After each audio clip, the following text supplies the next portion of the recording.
తన్ను తాను రిక్తిగా అప్పగించుకున్నాడు. దేని కొరకు అప్పగించుకున్నాడు? ఈరోజు అధ్యాయాల చివరిలో సువార్తలు 4 సువార్తల చివరిలో తెగ ధ్యానం చేసేస్తాం మనం. కలవరి కొండపైన ఆయన సిలువ మోసుకొని వెళ్ళినట్లుగా, 39 కొరడా దెబ్బల చేత అతను హింసింపబడినట్లుగా, రాజుల ఎదుట అతను నిలబడినట్లుగా, అతను సిలువ పైన మరి 5 గాయాల చేత, ఎన్ని గాయాలు? 2 చేతులకు 2, కాళ్ళకు 2, డొక్కలో గల్లపు పోటు. దేవుని స్తోత్రం.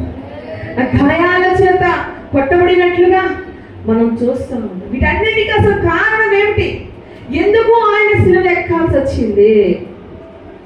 అంత గొప్ప దేవుని యొక్క కుమారుడు, దేవుని స్వరూపం కలిగిన వాడు, తన పోలికన అంత గొప్ప దేవుడు మరి కేవలం మానవుని రూపంగా, దాసుని స్వరూపంగా ఆయన ఎందుకు ఈ లోకానికి వచ్చాడు?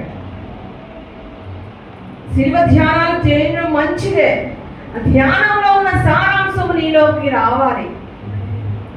ఈరోజు మనం కొంచెం మంచి కలిగి ఉంటే మనల్ని మనమే పట్టుకోలేం. అంత గొప్పవాడు లేరనుకుంటాం. అంత గొప్పవాడు నీ కొరకు ఈ లోకానికి వచ్చాడు. దేవునికి అంత గొప్పవాడు నిన్ను కోరి తను తగ్గించుకున్నాడు. దేవునికి స్తోత్రం కలుగునుగా. ఆయన అంటున్న మాట అక్కడ నేను నిలిచిపోయాను. 8వ వచనాన్ని ఒకసారి చదవండి అమ్మా. మరియు ఆయన ఆకారమంత మనుషుడిగా కనబడి మరణము పొందినంతగా, అనగా మరణము పొందినంతగా విజయం చూపిన వాడే తనను తాను తగ్గించుకున్నాడు. దేవునికి స్తోత్రం. సింహాసనము నుండి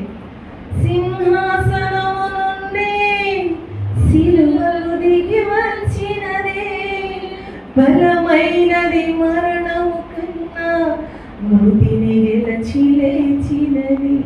ఆయన సింహాసనము నుండి సిలువకు ఎందుకు దిగి వచ్చాడు? తన్ను తాను తగ్గించుకున్నాడంట. తను విధేయత చూపినట్లుగా ఏమంటూ ఉన్నాడమ్మా?